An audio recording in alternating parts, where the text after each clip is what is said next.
खाने का नाम सुनकर सब खाना खाने के लिए आ जाते हैं। लो बहू, तुम्हारी 2 रोटी, तुम भी खा लो। जी मम्मी जी। सब साथ बैठकर खाना खा रहे थे। आज का खाना बहुत अच्छा बना है। बहू, जरा मुझे थोड़ी और सब्जी और 1 रोटी और देना। हाँ, मुझे भी 1 और रोटी चाहिए। ये बात सुनकर नेहा के चेहरे का रंग उठ जाता है। आशिक हूँ तेरा, लेकिन राजा और तो रोटी बाजार का, सब्जी नहीं बची, लगता है मुझको। अरे ऐसे कैसे खत्म हो गया? अभी तो हमने खाना खाना शुरू ही किया है और 1 एक्स्ट्रा रोटी मांगने पर ही खाना खत्म हो गया। जी मम्मी जी, मैंने आप लोगों से पूछा था कि आपको कितना खाना खाना है, तो सबने गिनकर अपने हिस्से की रोटी बता दी थी, तो उसी हिसाब से मैंने नाप तोल कर खाना बनाया था। लो जी, कर लो बात। अब हमें इस घर में ढंग से खाना भी नसीब नहीं होगा। क्या अब हम लोग पेट भर के खाना भी नहीं खा सकते? हाँ, ये तो बहुत ज्यादा गलत बात है नेहा तुम्हारी। तुम्हें एक्स्ट्रा खाना बनाना चाहिए। अगर किसी को एक्स्ट्रा भूख लगी है या कोई एक्स्ट्रा खाना खाने बैठा है तो क्या होगा? सबकी डांट सुनने के बाद नेहा काफी उदास और परेशान हो जाती है। ठीक है, मैं आगे से ध्यान रखूंगी। इस तरह सबका मूड खराब हो जाता है और सब खाना खाकर अपने अपने कमरे में चले जाते हैं। शांति इस बारे में अपने पति रमेश से बात करती है। सच कहूँ तो हमारी बहू को बिल्कुल भी तमीज और सेंस तो है ही नहीं। उसे पता ही नहीं है कि किस तरीके से घर को चलाना चाहिए और किस तरीके से सारे काम करने चाहिए। सच में इस बहू ने तो हमें परेशान करके रख दिया है। हाँ, बिल्कुल। अब तो मैं भी बहू से परेशान हो गया हूँ। उसकी आदतें मुझे समझ नहीं आती। इस तरह सब सो जाते हैं और अगले दिन सुबह उठकर नेहा फिर से सबके लिए नाश्ता बनाती है और इस बार उसने थोड़ा एक्स्ट्रा ही नाश्ता बनाया। उसने नाश्ते में सबके लिए आलू के पराठे बनाए। आलू के पराठे तो बहुत ही स्वादिष्ट बने। मेरे लिए एक एक्स्ट्रा पैक कर देना भाभी। हाँ, मैंने तुम्हारे लिए एक्स्ट्रा ही पैक किए हैं। मैं जानती हूँ कि तुम्हें आलू के पराठे कितने पसंद हैं। लेकिन इन आलू के पराठे के अंदर जरा सा नमक मिर्च कम है। अगर जरा अच्छे से नमक और मिर्च होता तो ज्यादा अच्छा लगता। हाँ, थोड़ा चटपटा होने का स्वाद कम आ रहा है। मुझे तो कोई कमी नहीं लग रही है। मुझे तो पराठे बहुत स्वादिष्ट लग रहे हैं। तुमने अपनी राय दी तो क्या हम अपनी राय नहीं दे सकते? बीच में बोलना जरूरी है।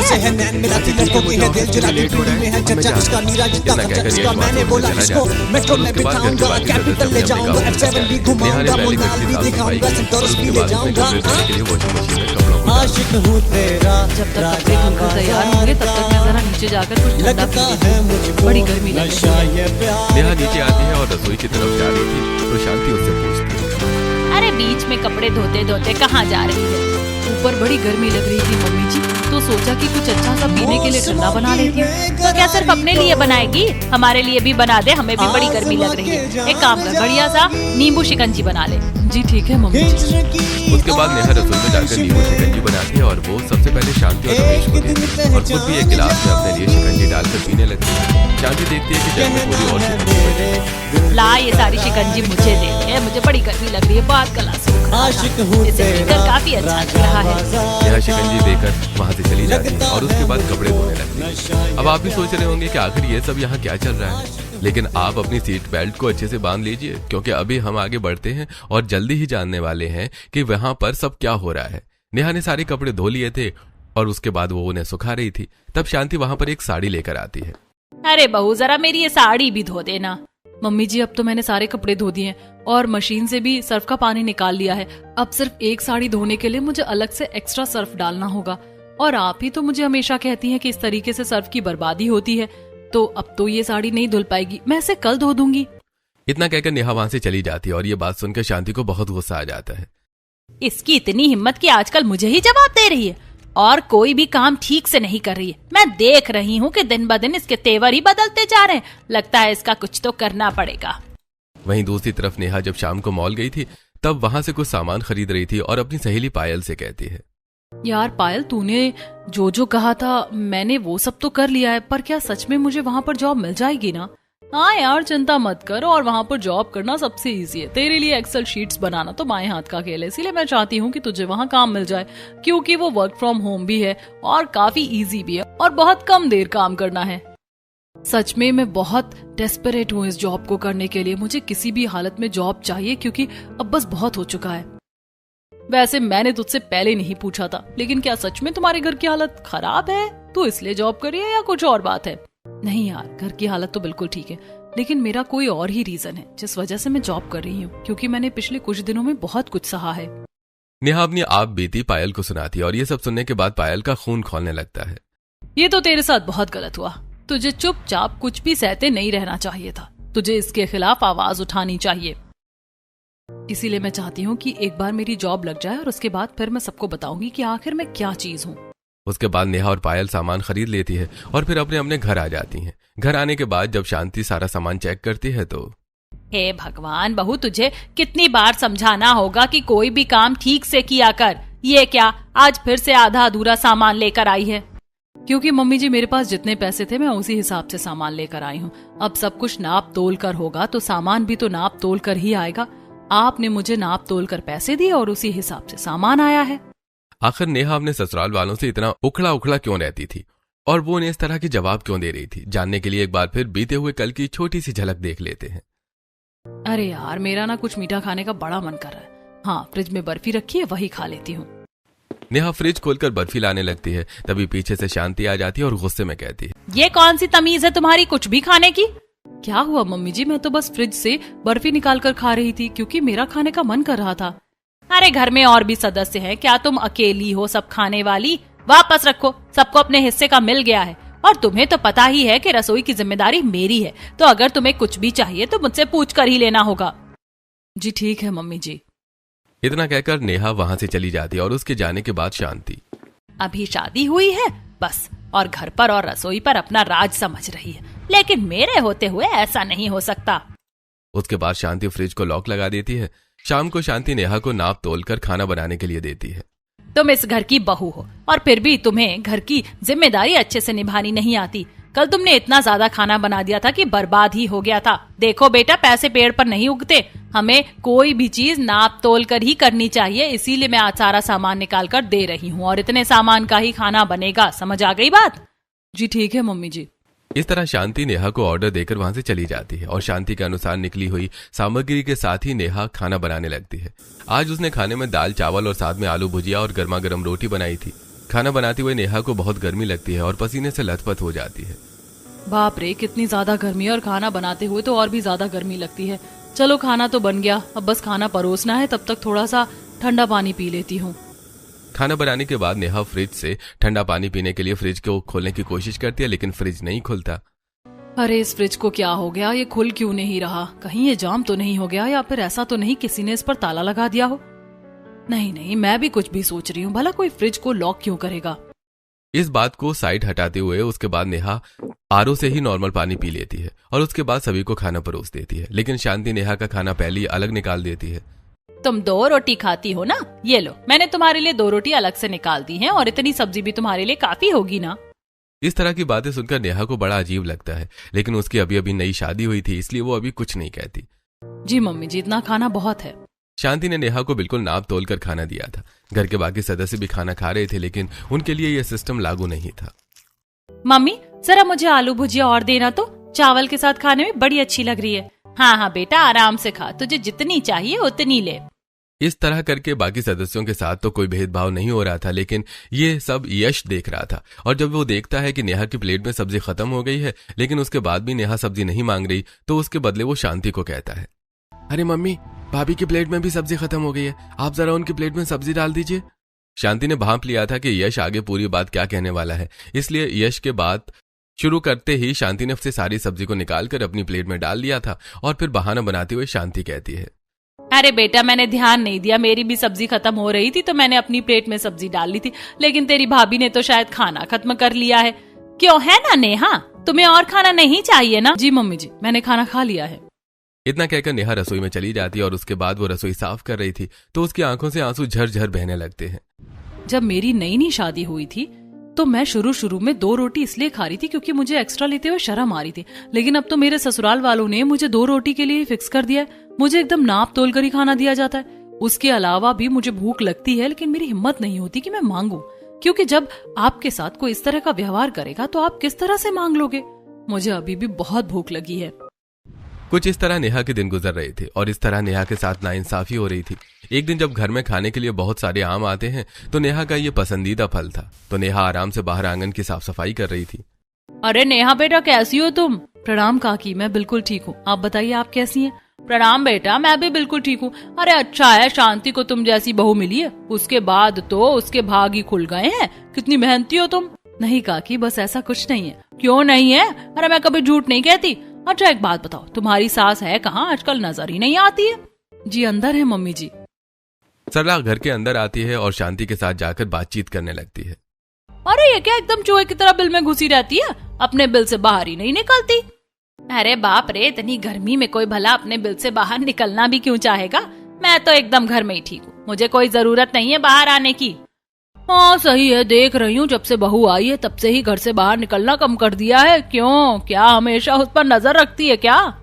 अरे बिल्कुल नहीं, मैं क्यों नजर रखूंगी भला, मुझे क्या मतलब है? मैंने तो पूरे घर की बागडोर बहू के हाथों में ही सौंप रखी है। बाहर से काम करके नेहा घर के अंदर आती है, तब शांति उससे कहती है, अरे बेटा जरा हम दोनों के लिए मैंगो शेक बना दे, बड़ी गर्मी हो रही है। जी ठीक है मम्मी जी। नेहा खुशी खुशी रसोई के अंदर जाती है और मैंगो शेक बनाने की तैयारी करती है। तभी वहां पर शांति आ जाती है। अरे बहू, इतने सारे आम क्यों निकाल लिए? सिर्फ 2 लोगों के लिए ही तो मैंगो शेक बनाना है। ये बात सुनकर नेहा बहुत उदास हो जाती है और उसके अनुसार ही शांति उसे कुछ आम, दूध और सारी सामग्री निकाल कर दे देती है। बस इतना ही बनाना है, इससे ज्यादा नहीं बनाना। इतना कहकर शांति वहां से चली जाती है और उसके बाद नेहा को दी हुई सामग्री के अनुसार ही वो मैंगो शेक बना देती है और शांतियों को और सरला को दे देती है। अरे बेटा, सिर्फ हम दोनों के लिए बनाया है या अपने लिए भी बनाया है? जा ले आ, तू भी हमारे साथ बैठ कर पी ले। इस बात पर नेहा हिचकिचा जाती है। वो काकी दरअसल, अरे बहू को मैंगो इतना कुछ खास नहीं अच्छा लगता, इसीलिए उसने अपने लिए नहीं बनाया। इस तरह शांति इस बात को साइड हटा देती है। अच्छा तेरी बड़ी बेटी का क्या रहा, कब आ रही है?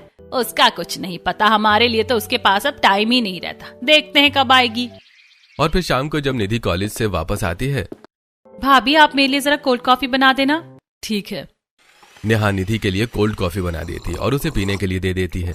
कुछ एक्स्ट्रा कोल्ड कॉफी बचती है तो वो लेकर आती है और खुद पीने लगती है। तो इस बात पर निधि कहती है, क्या भाभी आपको एक्स्ट्रा बनाने की क्या जरूरत? और एक्स्ट्रा बनी थी तो आपने मुझे दी क्यों नहीं? मेरा और कोल्ड कॉफी पीने का बहुत मन कर रहा था। ये बात सुनकर नेहा को बड़ी शर्मिंदगी महसूस होती है। कोई बात नहीं, अब तो आप ही पी लीजिए। इस तरह अक्सर नेहा को हर किसी से ताने मिल रहे थे। बाद में निधि फ्रिज से आम निकाल कर खाने लगती है और उसने एक बारी में 3-4 आम खा लिए थे। नेहा का भी आम खाने का बड़ा मन कर रहा था, उसके पेट में गुड़गुड़ हो रही थी। मैंने दोपहर से कुछ नहीं खाया, बहुत ज्यादा भूख भी लग रही है और सच कहूँ तो मेरा आम खाने का भी बहुत मन कर रहा है। क्या मैं एक आम निकाल कर खा लूं? खा लेती हूँ। अब फ्रूट्स तो घर में सभी के लिए आते होंगे ना। अभी तो मम्मी जी भी नहीं है, अभी खा लेती हूँ। नेहा का इतना ज्यादा आम खाने का मन कर रहा था कि वो खुद पर कंट्रोल नहीं कर पाती और वो रसोई में जाकर एक आम निकाल कर काटने लगती है कि तभी पीछे से शांति आ जाती है। अरे बहू, मुझसे बिना पूछे तू रसोई में क्या कर रही है? शांति की आवाज सुनकर नेहा अचानक से डर जाती है और घबराते हुए कहती है, मम्मी जी दरअसल कुछ नहीं, बस एक आम खा रही थी मैं। अरे इस तरीके से भला कौन आम खाता है? ये भी कोई आम खाने का तरीका हुआ? और अगर तुम्हें आम भी खाना था तो तुमने मुझसे क्यों नहीं पूछा? तुम्हें पता है ना कि अभी रसोई की जिम्मेदारी मेरी है और रसोई में राशन तुम्हारे ससुर जी ही भरवाते हैं, तो तुम्हें कुछ भी करने से पहले हमसे पूछना चाहिए। लाओ दो, मैं तुम्हारे लिए आम काट देती हूँ। शांति आम काटती है और उसमें से बिल्कुल पतली पतली 2 स्लाइस करके नेहा को पकड़ा देती है। लो, अगर एक बारी में खाओगी तो खत्म हो जाएगा ना, इसीलिए थोड़ा थोड़ा खाना चाहिए। इतना कहकर शांति गुस्से में वहां से चली जाती है और नेहा की आंखों में आंसू आ जाते हैं। तब वो अपने मायके के दिनों को याद करने लगती है। मम्मी मेरा आम खाने का बहुत मन कर रहा है। आपको पता है ना कि मैंगो सीजन शुरू हो गया है, तो आप मेरे लिए आम क्यों नहीं लेकर आई बाजार से? अरे बेटा, अभी सीजन उतने अच्छे से शुरू नहीं हुआ है और अभी जो आम आ रहा है इतना कुछ खास भी नहीं आ रहा है। जब अच्छे मीठे और ताजे आम आएंगे तो मैं तुम्हारे लिए लेकर आ जाऊंगी। तभी वहां पर नेहा के पिता आ जाते हैं और उन्होंने अपने हाथों में बहुत सारे आम लिए हुए थे। देखो मैं अपनी गुड़िया रानी के लिए क्या लेकर आया हूँ, उसकी पसंदीदा चीज। ये देखकर नेहा बहुत ज्यादा खुश हो जाती है और उसके बाद वो एक्साइटेड होकर कहती है, वाह पापा, आप सच में दुनिया के सबसे बेस्ट पापा हो। अब समझ आता है कि क्यों लड़कियां अपने पापा की लाडली होती हैं, क्योंकि उनके पापा उनकी हर इच्छा पूरी करते हैं। हाँ बेटा, बिल्कुल तुम्हारी खुशी के लिए मैं कुछ भी कर सकता हूँ। ये लो तुम्हारा पसंदीदा आम, जितना मन चाहे उतना खा लेना। ठीक है पापा। अच्छा, अगर आपने आम लाकर दे दिए हैं और मम्मी ने आम लाकर नहीं दिए तो मम्मी अच्छी नहीं है, बस पापा ही अच्छे हैं। और जो मम्मी तुमसे घर का काम नहीं करवाती और तुम्हें इतना स्वादिष्ट खाना बनाकर खिलाती है, उसका कुछ नहीं। ऐसा नहीं है मम्मी, आप भी वर्ल्ड की सबसे बेस्ट मम्मी हो। आखिर अभी आप ही तो मेरे लिए मैंगो शेक बना कर दोगी। आप दोनों सबसे अच्छे हो। मस्का लगाना कोई इससे सीखे। नेहा की मम्मी उसके लिए मैंगो शेक बनाती है और उसे देती है, और नेहा अपने मायके में अपनी मर्जी से कभी भी किसी भी समय कोई भी चीज निकाल कर खा लेती थी। जब फ्रिज में सब आम खत्म हो जाते हैं और महेश एक दिन फ्रिज खोलकर देखता है तो फ्रिज में आम खत्म हो गए हैं और नेहा की पसंदीदा स्ट्रॉबेरी भी खत्म हो गई है, आज लेकर आनी होगी। शाम को महेश बाजार से मैंगो और स्ट्रॉबेरी लेकर आता है और नेहा के लिए उन्हें फ्रिज में पहले से ही रख देता है।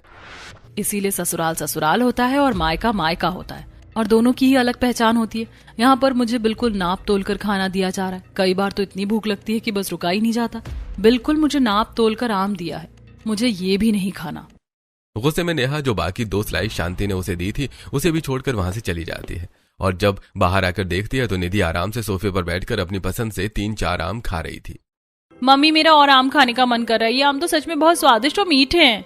अभी बहुत खा लिया, अभी थोड़ी देर में जाकर खा लेना, एक साथ इतने आम खाना अच्छा नहीं है। लेकिन अभी तो आम का सीजन चल रहा है, अब नहीं खाऊंगी तो कब खाऊंगी?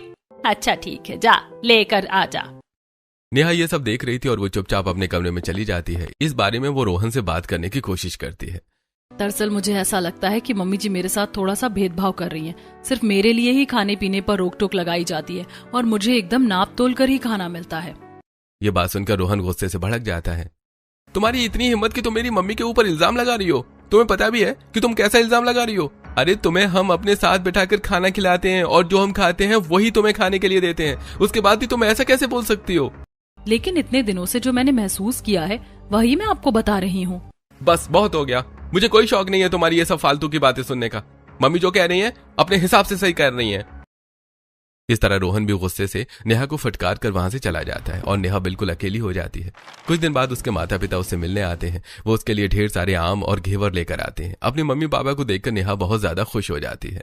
मम्मी पापा आप दोनों कैसे हैं? हम तो बिल्कुल ठीक है बेटा, हमें तुम्हारी बहुत याद आ रही थी, इसीलिए हम तुमसे मिलने आ गए। हाँ बेटा, तुम ठीक तो हो ना? यहाँ पर तुम्हें कोई परेशानी तो नहीं है? नहीं पापा, मुझे कोई परेशानी नहीं है। आप बैठिए, मैं आप दोनों के लिए चाय नाश्ता बना कर लाती हूँ। नेहा आराम से रसोई में जाकर चाय नाश्ता बना रही थी और वो बहुत ज्यादा खुश थी। लेकिन आज फिर से शांति से नीचे दिखाने का कोई मौका नहीं छोड़ती। शांति वहां आती और एकदम नाप तोल कर ही नेहा को सामान दे देती है, जिसकी वजह से आज तो नेहा को बहुत ज्यादा गुस्सा आ जाता है। मम्मी जी, आप मुझे हमेशा नाप तोल कर खाना देती हैं, फिर भी मैं उसमें खुश रहती हूँ। लेकिन आज मेरे मम्मी पापा आए हैं तो कम से कम उनके लिए तो मुझे थोड़ा एक्स्ट्रा ही बनाना चाहिए, वरना वो क्या सोचेंगे? ओहो, बड़ी आई मम्मी पापा की हिमायत